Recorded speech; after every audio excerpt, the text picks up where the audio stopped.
Supplements நெறையவே available இருக்கு. Gym போற எல்லாருமே சப்ளிமெண்ட்ஸ் வாங்கி யூஸ் பண்ண ஆரம்பிச்சுட்டாங்க. எனக்கு ஃபுட்டா ஒன்னத்த வாங்கி நான் அத குக் பண்ணி, டைம் ஸ்பெண்ட் பண்ணி சமைச்சு சாப்பிடுறதுக்கு பதிலா ஒரு சப்ளிமெண்ட் இருக்கா, நான் தண்ணீல மிக்ஸ் பண்ணி குடிச்சாலே எனக்கு கிடைச்சிருதே அப்படின்னு சொல்றாங்க. ஸோ டைரக்ட் சோர்ஸ் எடுத்துக்கிறது, நம்ம பொறுமையா டைம் ஸ்பெண்ட் பண்ணி குக் பண்ணி சாப்பிடுறது பெட்டரா இருக்குமா?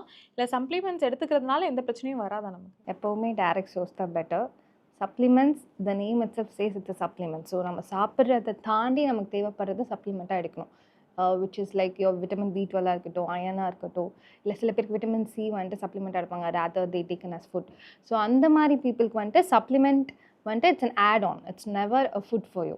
ஸோ ஃபுட் வந்துட்டு நம்மளா நேச்சுரலாக கன்சியூம் பண்ணுறது is even more better than taking it as a supplement. Because supplement when you take a supplement is when you have deficiency, when you cannot meet that level of nutrient from your food.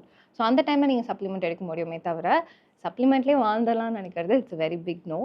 Food நம்மளுக்கு கடவுள் கொடுத்துருக்க ஃப்ரூட்டாக இருக்கட்டும், வெஜிடபிளாக இருக்கட்டும், அதை சாப்பிடும்போது நமக்கு நிறைய source of energy, நிறைய சோர்ஸ் ஆஃப் நியூட்ரியன்ஸ் கிடைக்கும். சப்ளிமெண்ட்ஸில் என்ன டிஃப்ரென்ஸ்னால் இதில் 30 கிராம் கிடைக்குதுன்னா இதில் அவங்க வந்துட்டு 100 கிராம் கொடுப்பாங்க. ஸோ அதுதான் உங்களுக்கு டிஃபர் ஆகுமே தவிர energy and better nutrients will be there in a natural source. அதுலேருந்து ஒரு எக்ஸ்ட்ராக்ட் தான் supplement. So better is natural.